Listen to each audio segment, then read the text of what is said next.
बापाने स्वतःच्या 16 वर्षीय मुलीवर सातत्याने बलात्कार केले. 22 मार्च 2018 वडगाव. अहिल्यानगर 9 वर्षाच्या मुलीवर महिनाभर सामूहिक बलात्कार, व्हिडिओ शूटिंग व्हायरल. अशा मला माहीत असलेल्या 12 घटना आहेत आणि अशा न माहीत असलेल्या किती घटना असतील सांगता येत नाही. आजकाल आपण कॉलेजमध्ये, इंडस्ट्रीमध्ये कुठे गेल तर मुली मुलांना दादा म्हणते. ती दादा कशासाठी म्हणते मी माझ्या कवितेतून तुम्हाला सांगणार आहे की तिला स्वतःच्या सुरक्षेसाठी प्रत्येकाला दादा म्हणावं लागतं, की तिला स्वतःच्या सुरक्षेसाठी प्रत्येकाला दादा म्हणावं लागतं. अहो तिला माहिती असतं आपण दादा म्हणून एखादा नराधम आपल्यावर हात टाकणारच असतो. अहो तिला माहिती असतं आपण दादा म्हणून एखादा नराधम आपल्यावर वाकडी नजर टाकणारच असतो.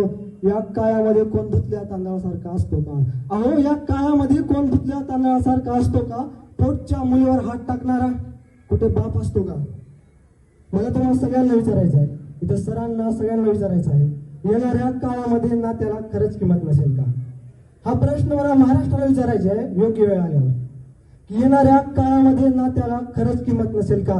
या या या अशा नराधमांना प्रत्येक स्त्रीमध्ये वेशाच दिसेल का? या अशा नराधमांना लहान या चिमुकलीमध्ये पण मादी दिसेल का? हा नराधम विचार कुठेतरी थांबलाच पाहिजे. हा नराधम विचार कुठेतरी थांबलाच पाहिजे. गेलेला शिवकाळ परत आलाच पाहिजे. हा नराधम विचार कुठेतरी थांबलाच पाहिजे. गेलेला शिवकाळ परत आलाच पाहिजे. म्हणून मी शिवविचारांची सेना घेऊन या अन्यायाशी घेतो लढा. म्हणून मी शिवविचारांची सेना घेऊन या अन्यायाशी घेतो लढा. बलात्कारी नराधमांना शिकवीन मी माझ्या लेखणीतून पुन्हा पुन्हा धडा. अशा बलात्कारी नराधमांना शिकवीन मी माझ्या लेखणीतून पुन्हा पुन्हा धडा.